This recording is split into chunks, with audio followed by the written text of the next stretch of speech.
குங்குமம் தொட்டால் ஒட்டிக்கொள்ளும் தன்மை, நெற்றியில் இட்டால் புண்ணாகாது உண்மை. பல வண்ண கலர்களின் பெருமை, இதுதான் ராஜாத்தி குங்குமத்தின் மகிமை. ராஜாத்தி குங்குமம் வைத்தால் அதிர்ஷ்டம் உங்களை தேடி வரும். 30 ஆண்டுகளாக மக்களின் நன்மதிப்பையும் பாராட்டுகளையும் பெற்றது. பெண்களின் அழகுக்கு அழகு சேர்ப்பது ராஜாத்தி குங்குமம். தமிழகமெங்கும் அனைத்து கடைகளிலும் கிடைக்கும். For trading enquiry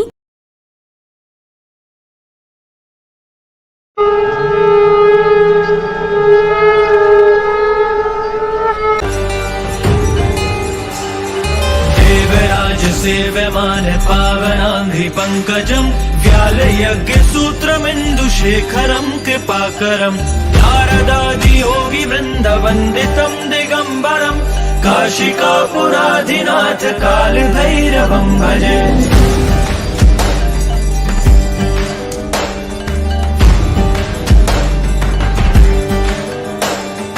भानुकोटि भास्वरं भवाब्धितारकं परं नीलकण्ठमिप्सितार्थदायकं त्रिलोचनं कालकालमम्बुजाशमक्षशूलमक्षरं काशिकापुराधिनाथ कालभैरवं भजे।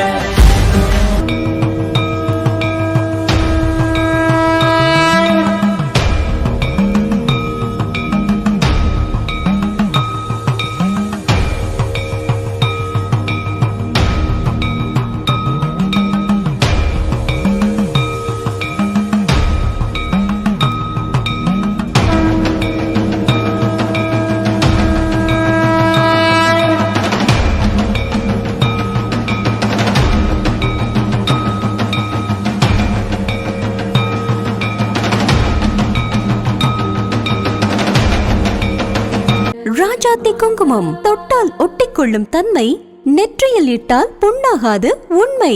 பல வண்ண கலர்களின் பெருமை, இதுதான் ராஜாத்தி குங்குமத்தின் மகிமை. ராஜாத்தி குங்குமம் வைத்தால் அதிர்ஷ்டம் உங்களை தேடி வரும். 30 ஆண்டுகளாக மக்களின் நன்மதிப்பையும் பாராட்டுகளையும் பெற்றது.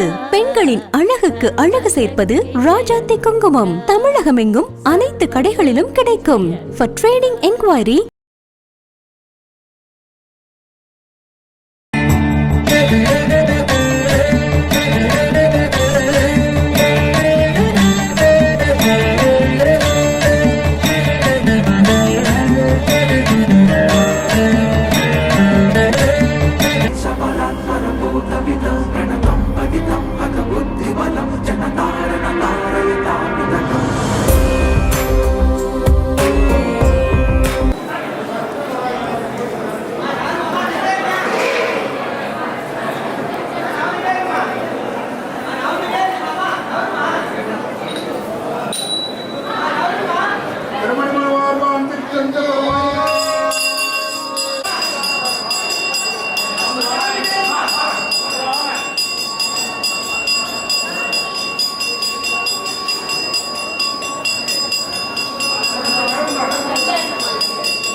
ராஜாத்தி குங்குமம் தொட்டால் ஒட்டிக்கொள்ளும் தன்மை, நெற்றியில் இட்டால் புண்ணாகாது உண்மை.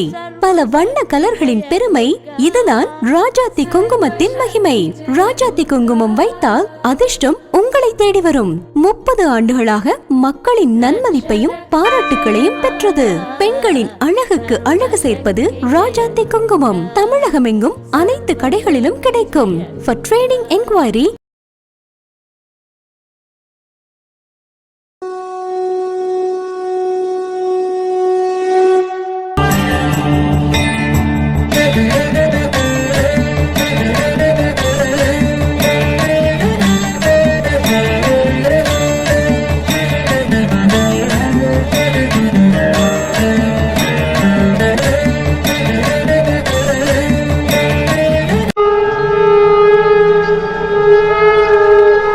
ராஜாத்தி குங்குமம் தொட்டால் ஒட்டிக்கொள்ளும் தன்மை, நெற்றியில் இட்டால் புண்ணாகாது உண்மை.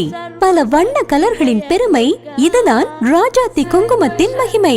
ராஜாத்தி குங்குமம் வைத்தால் அதிர்ஷ்டம் உங்களை தேடி வரும். 30 ஆண்டுகளாக மக்களின் நன்மதிப்பையும் பாராட்டுகளையும் பெற்றது. பெண்களின் அழகுக்கு அழகு சேர்ப்பது ராஜாத்தி குங்குமம். தமிழகமெங்கும் அனைத்து கடைகளிலும் கிடைக்கும். For trading enquiry கார்த்திகை மாதத்தினுடைய சிறப்புக்குரிய விசேஷமாக விளங்கக்கூடிய திருக்கார்த்திகை தீப திருநாளை ஒட்டி வருகின்ற பரணி வழிபாடு எப்படி செய்யணும் அப்படிங்கிற தகவல்கள் அனைத்தையும் வழிபடக்கூடிய நேரம், இந்த நாளில் வழிபடுவதனால் நமக்கு ஏற்படக்கூடிய நலன்கள் அப்படிங்கிற எல்லாவற்றையும் இந்த பதிவில் சிறப்பாக சிந்திக்கலாம். பரணி திருநாள் அப்படிங்கிற இந்த திருநாளை பற்றி நம்ம நிறையவே தொடர்ந்து பல வருடங்களாக சிந்தனை செய்து வருகிறோம். இந்த பரணி திருநாளில் நாம் தீபம் ஏற்றி வழிபாடு செய்கின்ற போது அந்த வழிபாடானது நம்முடைய பாவங்களை நீக்கி, அதாவது தெரியாமல் செய்யக்கூடிய பாவங்களை நீக்கி நமக்கு நல்ல ஒரு பிரகாசமான வாழ்க்கை நலனை தரும் அப்படிங்கிறது பொதுவாக இந்த நாளில் சொல்லக்கூடிய பலன். இந்த பாவங்கள் நீக்கிறதுல இருந்து நம்ம முதல்ல பார்ப்போமா? பாவங்கள்னா என்ன? கொலை பண்றதோ கொள்ளை அடிக்கிறதோ இதெல்லாம் பண்ணிட்டு வந்து இந்த பாவங்கள் எல்லாம் இந்த நாள்ல இப்படி விளக்கேத்திட்டு விரதம் இருந்துட்டா சரியா போயிடுமா அப்படின்னா கண்டிப்பா அதெல்லாம் சரியா போகாது. இதெல்லாம் நாம் அறிந்தே செய்யக்கூடிய பாவங்கள். ஆனா தெரியாமல் நாம் செய்யக்கூடிய பாவங்கள்னு சிலது இருக்கு. நாம ஏதோ ஒண்ணு பேசுவோம், அது வேற யார் ஒருவருடைய மனதையாவது புண்படுத்தி இருக்கோம். இல்லைன்னா நம்ம நடந்து போவோம், நாம நடந்து போற போது நம்ம காலில் தெரியாம ஏதாவது புழுக்களோ பூச்சிகளோ ஏதோ ஒரு உயிரினமோ அடிபட்டு மிதிப்பட்டு அது இறந்து போயிருக்கும். வாகனங்கள்ல போகும்போது இந்த மாதிரிலாம் நிறைய விஷயங்கள் நமக்கு தெரியாம நடக்குது இல்லையா? இது மாதிரி தெரியாமல் செய்யக்கூடிய பாவங்கள் இன்னொன்னும் இருக்கு. மனதளவில் கூட நம்ம என்ன பண்ணுவோம், இவன்லாம் இப்படி இருக்கிறானே, இவன்லாம் எப்படி நல்லா இருக்கிறான், இவனுக்கு மட்டும் ஒரு நல்ல வாழ்க்கை கிடைச்சிருச்சே அப்படின்னு பிறர் மீது பொறாமப்படுவோம். அதெல்லாம் ஒரு பாவ எண்ணங்கள் தான். இது போல அறியாமல் தெரியாமல் நாம் செய்யக்கூடிய பாவங்களை போக்குவதற்கு உண்டான ஒரு நாள் இந்த நாள். நசிகேதன் அப்படிங்கிறவருக்கு யமதர்மராஜா பல கேள்விகள் அவர் கேட்கிறார். அவருக்கு அதை பல நியதிகளை சொல்லி நசிகேதனை பூலோகத்துக்கு அனுப்புறார். அப்ப நசிகேதன் யமதர்மன்ட்ட கேட்கிறார், நீங்க சொல்ற எல்லாத்தையும் மனசுக்குள்ள கொண்டு வந்து அதை மனோதர்மமாக அதை கடைபிடித்து அப்படி மன யாகமாக அதெல்லாம் பண்ணி எல்லா மனிதர்களாலும் இது சாத்தியம் இல்லையே. எல்லா மனிதர்களுக்கும் சாத்தியமா யமவாதனை இன்றி இந்த உலகத்தை வந்து அடைவதற்கும் பிறவா பெருநிலை பெறுவதற்கும் அவர்கள் உய்வதற்கும் ஏதாவது வழி சொல்லுங்களேன், எளிமையான வழி சொல்லுங்களேன் அப்படின்னு ஒரு மானுடராக நசிகேதன் யமதர்மனிடத்துல விண்ணப்பம் வைக்கிற போது பல விஷயங்கள் சொல்லி அனுப்புறார் யமதர்மராஜா. அதுல ஒன்றுதான் பிரியமான பரணி திருநாள். யமனுக்கு ரொம்ப விருப்பமான நாள் இந்த பரணி அப்படிங்கிற நாள். இந்த நாள்ல சிவபெருமான பிரார்த்தனை பண்ணி, ஏன்னா எல்லாத்துக்கும் தலைவனாக விளங்கக்கூடியவர் சிவபெருமான், அதனால சிவபெருமான பிரார்த்தனை பண்ணி யார் தீபம் ஏற்றி வழிபாடு செய்கிறார்களோ அவர்களுக்கு அறியாமல் தெரியாமல் செய்கின்ற பாவங்கள் நீக்கப்படும். அதோட மட்டும் இல்லாது அவர்கள் முன்னோர்களுக்கும் இந்த உலகத்தில் நலன் கிடைக்கும். அந்த ஆன்மா இந்த இடத்துக்கு வருகிற போதும் அதற்கு நலன் கிடைக்கும். அதனுடைய எதிர்கால சந்ததியினரும் நலன் பெறுவார்கள் அப்படிங்கிற ஒரு மிகப்பெரிய விஷயத்தை அவர் மூலமாக இந்த உலகத்துக்கு சொல்லி அனுப்புறார். யமவாதனை எவ்வளவு கஷ்டமான ஒரு விஷயம். அந்த யமவாதனை அற்ற ஒரு அழகான ஒரு வாழ்க்கையை பெறணும் அப்படின்னு இந்த நாள்ல சிவபெருமானை வணங்கி யமனையும் ஆராதனை பண்ணி ஏற்றக்கூடிய ஒரு தீபமாக இந்த தீபம் அப்படிங்கிறது வந்தது. இது ஒரு பெரிய வரலாறு. வருடந்தோறும் இதை உங்களுக்கு நான் சொல்றேன். இந்த ஆண்டும் இதை நான் உங்களுக்கு சுருக்கமாகவே சொல்லியிருக்கேன். இதனுடைய விரிவான வரலாறுகள் பல ஆண்டுகளுக்கு முன்னாடியே நம்ம யூடியூப் சேனல்ல நான் பதிவு பண்ணியிருக்கேன். எப்படி இருந்தாலும் சரி, நாம் செய்யக்கூடிய நம்முடைய வழிபாட்டிற்கு எது சரியான காரணம் அப்படிங்கிறத தெரிஞ்சுக்கிட்டு அந்த நாள்ல அதை மையப்படுத்தி நாம் வழிபாடு செய்கின்ற போது அது முழுமையாக பூர்த்தி அடைகின்றது. அந்த வகையில பரணி திருநாள் யமதர்மனுக்கு உரிய விசேஷமான நட்சத்திர நாள்ல சிவபெருமானை வணங்கக்கூடிய ஒரு உன்னதமான திருநாள் இந்த பரணி திருநாள்.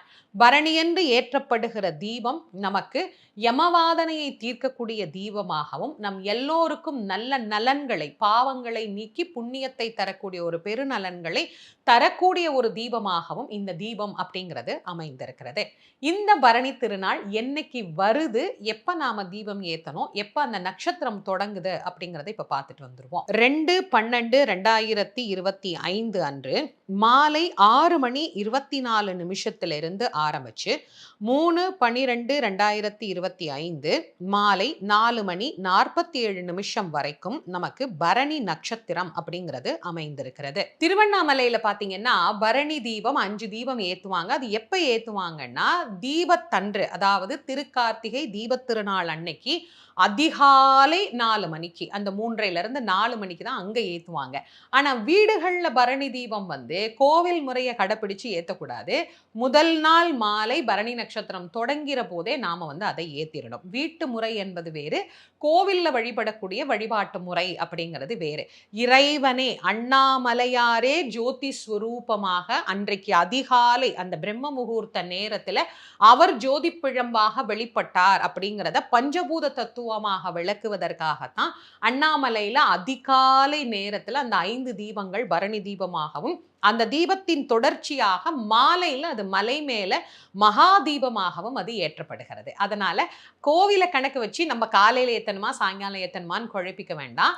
2ஆம் தேதி மாலை 6:30 மணிக்கு பரணி தீபம் ஏத்தனா சரியா இருக்கும். எப்போதுமே விளக்கேத்துற நேரம் 6 மணி அப்படிங்கிறத நான் உங்களுக்கு நிறைய நாள் சொல்லி இருக்கிறேன். ஆனா இந்த ஆண்டு பரணி தீபம் 6:30 மணிக்கு ஏத்துங்க. ஏன்னா பரணி நட்சத்திரம் வருவதே பாத்தீங்கன்னா 6:20க்கு மேலதான் நமக்கு வருது. அதனால மாலை 6:30 மணிக்கு பரணி தீபம் ஏத்தலாம். பரணி அன்னைக்கு வீடு முழுவதும் தீபம் ஏற்றுவது என்பது ஒரு வழக்கம். பொதுவாவே பரணி, கார்த்திகை, பாஞ்சராத்திர தீபம், அதற்கு மறுநாள் 3 நாட்களும் வீடு முழுவதும் தீபம் ஏற்ற வேண்டும். இது ஒரு வழக்கம். அவ்வளோலாம் எங்களால முடியாதுமா அப்படிங்கிறவங்க குறைந்தபட்சம் 5 தீபங்களாவது ஏற்ற வேண்டும். கொரோனா காலத்திலிருந்து நம்முடைய யூடியூப் சேனல்ல இதை சொல்லி சொல்லி சொல்லி இன்னைக்கு மக்களுக்கு பரணி தீபம்னா 5 ஏத்தணும் அப்படிங்கிறது மனசுல பதிஞ்சிருச்சு. ஆனா 5 மட்டும்தான் ஏத்தணுமா அப்படின்னு சில பேர் கேட்குறீங்க. இல்ல, வீடு முழுக்க ஏத்தலாம். நான் ஏன் இந்த 5 தீபம் ஏத்துங்க அப்படின்னு சொன்னேன்னா, திருவண்ணாமலையில ஏற்றப்படக்கூடிய பரணி தீபம் அப்படிங்கிறது 5 மடக்குகளால், அதாவது 5 விளக்குகளை வச்சுதான் தீபம் ஏற்றுவாங்க. அதனுடைய தத்துவம் பஞ்சபூதமும் நமக்கு நலன் செய்யணும் அப்படிங்கிறதுக்காக. கொரோனா காலத்துல நம்மளாலையும் வெளியே போக முடியல, தீபம் பார்க்க முடியல, எதுவுமே பண்ண முடியல.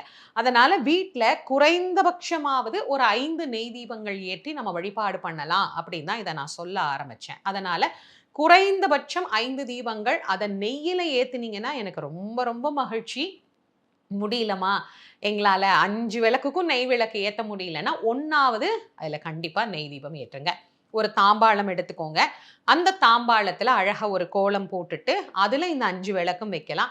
இல்ல பூஜை அறையில மணப்பலகை வச்சு அதுல ஒரு கோலம் போட்டு இந்த 5 விளக்கும் வைக்கலாம். நீங்க வீட்டுல ஏற்றுகிற மற்ற தீபங்கள் இதுல கணக்கு கிடையாது. வீட்டுல நான் ஒரு மண் விளக்கு வச்சிருக்கேன், வெள்ளி விளக்கு வச்சிருக்கேன், காமாட்சி விளக்கு வச்சிருக்கேன், வாசல்ல 2 தீபம் வைக்கிறேன், இதெல்லாம் எதுவுமே கணக்கு கிடையாது. தனியா பரணி அன்னைக்கு இந்த 5. இது இல்லாம நிறைய ஏத்த முடியும் அப்படிங்கிறவங்க வாசல்ல வைக்கலாம். அதே மாதிரி நம்முடைய மாடிப்படிகளில் வைக்கலாம், வீட்டினுடைய ஒவ்வொரு அறைகளிலும் வைக்கலாம். அதே மாதிரி நம்ம வீட்டுக்கு பின்னாடி கொல்லை பக்கம்னு சொல்லுவோம் இல்லைங்களா, பின்புறத்தில் இருக்கக்கூடிய மாட்டு தொழுவம், கிணறு, இந்த மாதிரி எல்லா இடங்கள்லையுமே வைக்கலாம். அனைத்து இடங்களிலும் இந்த தீபத்தை ஏற்றி வழிபாடு பண்ணலாம். இந்த ஆண்டு வரக்கூடிய பரணி தீபத்து அன்னைக்கு ஒரு சிறப்பு இருக்கு. என்னன்னா அன்னைக்கு பிரதோஷம் வேற. அதனால சிவபெருமானுக்கு ரொம்ப ரொம்ப விருப்பமான பிரதோஷ நாள்ல பரணி தீபம் வருது. மாலை 6 மணிக்கு நீங்க வழமையா ஏற்றக்கூடிய விளக்கேற்றி வழக்கமா சிவபெருமானுக்கு பிரதோஷ பூஜை செய்து விரதம் இருக்கக்கூடியவங்க சிவபெருமானுக்கு நீங்க அபிஷேகம்லாம் ஏதாவது செய்வீங்க அப்படின்னா செஞ்சு அதெல்லாம் நிறைவு பண்ணிருங்க. 6:30க்கு மேல இந்த 5 தீபத்தையும் நீங்க ஏற்றி ஏதாவது ஒரு நெய்வேத்தியம் வச்சுக்கோங்க. 2 வாழைப்பழம் வெத்தலை பாக்கு கூட போதுமானதுதான். நெய்வேத்தியம் வச்சுட்டு சிவபெருமானுக்கு உண்டான பதிகங்கள்லாம் படிச்சுட்டு அதுக்கப்புறமா நீங்க இந்த 5 தீபத்தோட உங்களுடைய பரணி விரதத்தை துவங்கி கொள்ளலாம். இல்லம்மா நாங்க பிரதோஷ விரதம் இருக்க மாட்டோம், நாங்க வெறும் பரணி அன்னைக்கு மட்டும் தீபம் ஏத்துறோம்னா நீங்க 6:30 மணிக்கு மேலேயே இந்த தீபத்தை ஏத்திக்கலாம். வெளிநாட்டுல வாழக்கூடியவர்களுக்கும் நான் நேரம் சொல்றது 6:30 மணி தான். உங்க நாட்டு நேரப்படி மாலை 6:30 மணிக்கு இந்த தீபத்தை நீங்க ஏத்திக்கோங்க. உங்க நாட்டு கணக்கு என்னங்கிறதையும் பார்த்துக்கோங்க. பல நாடுகள்ல இந்த நேரங்கள் ரொம்ப வித்தியாசப்படும். பரணி நட்சத்திரம் துவங்கிருச்சான்னு பாருங்க. அந்த நட்சத்திரம் துவங்கிருச்சுன்னா நீங்க மாலை 6:30 மணிக்கு இந்த தீபத்தை நீங்க ஏற்றி கொள்ளலாம். இந்த ஞாபகம் வச்சுக்கோங்க. இப்ப இன்னைக்கு விரதம் இருக்கணுமா அப்படின்னு கேட்கறவங்களுக்காக நான் சொல்றேன். எப்பயுமே கார்த்திகை விரதம் நீங்க இருக்கிறீங்கன்னா பரணியும் இருந்து இருப்பது சிறப்பானது. முடியலமா, பசிக்குது, ரொம்ப ஒரு நாள் தான் விரதம் இருக்க முடியும் அப்படிங்கிறவங்க எளிமையா ஏதாவது பாலோ பழமோ எடுத்துக்கிறதுனா எடுத்துக்கோங்க. மாலை சுவாமிக்கு நெய்வேத்தியம் பண்ற பால் பழம் எடுத்துக்கோங்க. அப்படியே உங்க விரதத்தை தொடருங்க. நிறைய தண்ணி குடிச்சுக்கோங்க. அடுத்த நாள் கார்த்திகை அன்னைக்கும் அதே விரதத்தை தொடர்ந்து கொள்ளலாம். இல்ல எங்களால காலையில இருந்து உபவாசமா இருக்க முடியாதுங்கிறவங்க மதிய உணவோட நிறுத்திடுங்க. அதாவது டிசம்பர் மாசம் 2ஆம் தேதி வரக்கூடிய மதிய பொழுதோட உங்களுடைய உணவை நீங்க நிறுத்திக்கோங்க.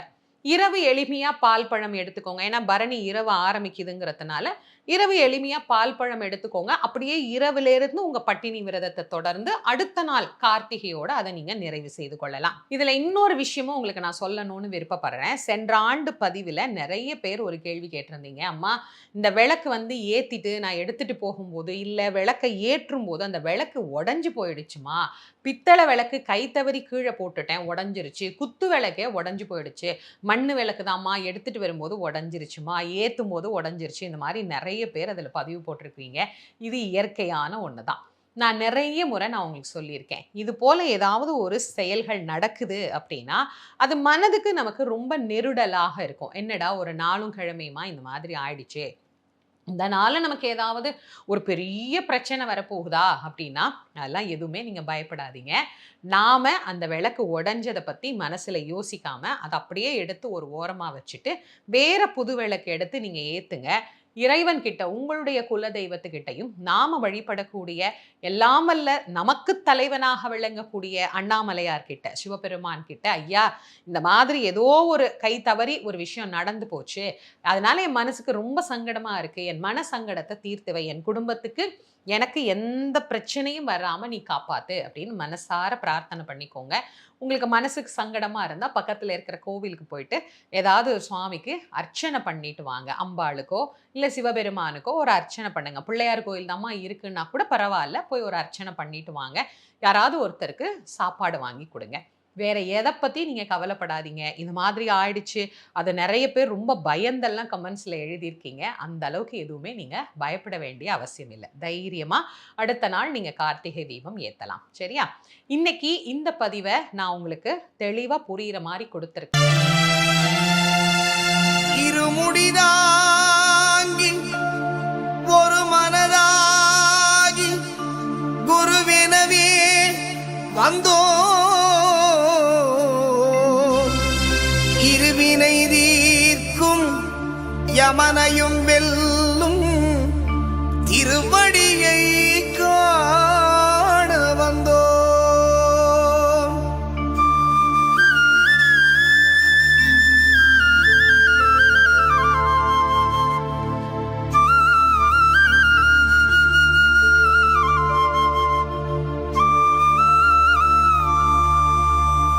பள்ளிக்கட்டு சபரிமலைக்கு கல்லும் முள்ளும் காலுக்கு மெத்தை சுவாமியே ஐயப்போ சுவாமி சரணம் ஐயப்ப சரணம். பள்ளிக்கட்டு சபரிமலைக்கு கல்லும் முள்ளும் காலுக்கு மெத்தை சுவாமியே ஐயப்போ சுவாமி சரணம் ஐயப்ப சரணம். பள்ளிக்கட்டு சபரிமலைக்கு கல்லும் முள்ளும் காலுக்கு மெத்தை சுவாமியே ஐயப்போ ஐயப்போ சுவாமியே.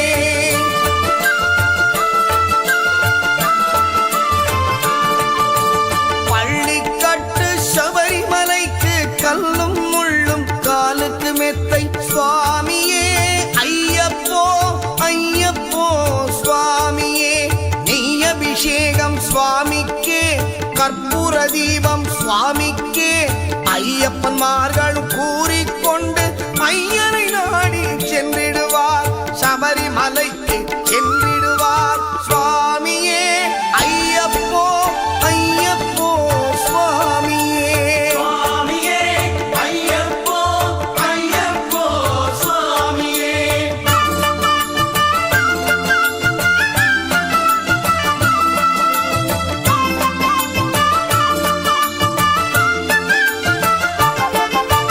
கார்த்திகை மாதம் மாலையணிந்து நேர்த்தியாகவே விரதமிருந்து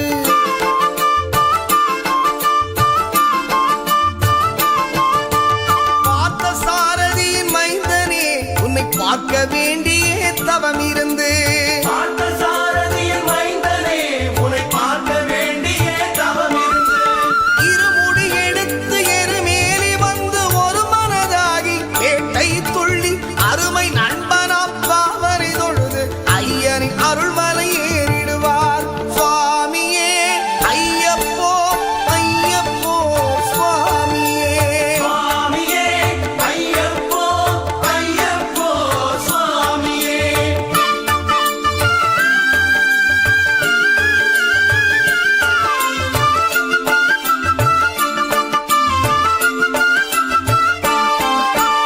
அழுதை ஏற்றம் ஏறும் போது ஹரிகரன் மகனை துதித்துச் செல்வார், வழிகாட்டிடவே வந்திடுவார், ஐயர்மான் புலி ஏறி வந்திடுவார். கரிமலை ஏற்றம் கடினம் கடினம், கருணை கடலும் துணை வருவார், கரிமலை இறக்கம் வந்தவுடனே பெருநதி பம்பை கண்டிடுவார். சுவாமியே ஐயப்போ ஐயப்போ சுவாமியே, சுவாமியே ஐயப்போ ஐயப்போ சுவாமியே.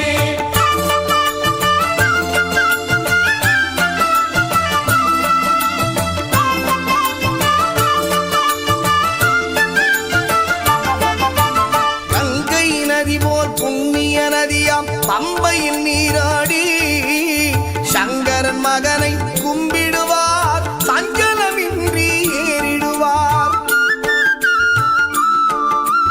நீரிமலை ஏற்றம் சிவபாலனும் ஏற்றிடுவார், காலமெல்லாம் நமக்கே அருட்காவலனாயிருப்பார்.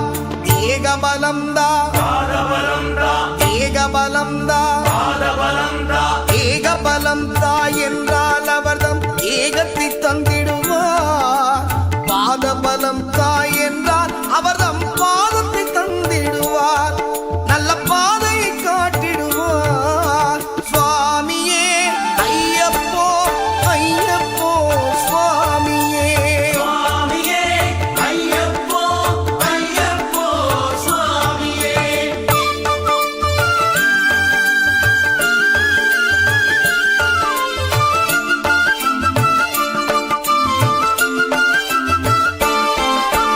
சபரி பீடமே வந்திடுவார், சபரி அன்னையை பணிந்திடுவார்.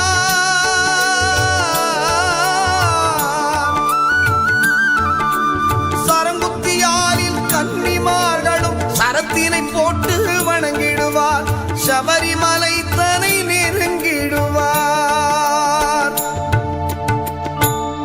18 படி மீது ஏறிடுவார், கதி என்று அவனை சரணடைவார், அதிமுகம் கண்டே மயங்கிடுவார்.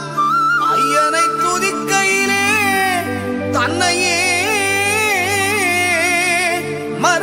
மறந்திடுவார்.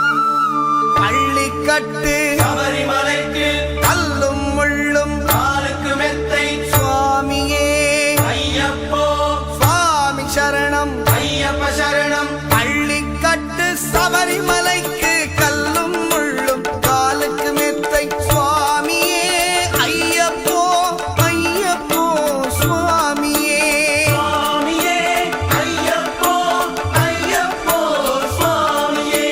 சுவாமியே ஐயப்போ ஐயப்போ சுவாமியே.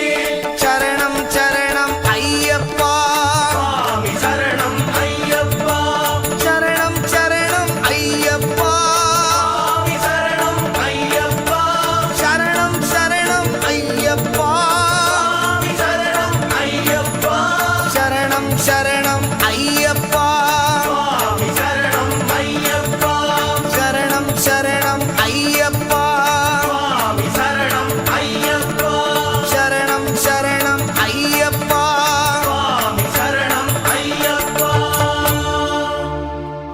ராஜாத்தி குங்குமம் தொட்டால் ஒட்டிக்கொள்ளும் தன்மை, நெற்றியில் இட்டால் புண்ணாகாது உண்மை. பல வண்ண கலர்களின் பெருமை, இதுதான் ராஜாத்தி குங்குமத்தின் மகிமை. ராஜாத்தி குங்குமம் வைத்தால் அதிர்ஷ்டம் உங்களை தேடி வரும்.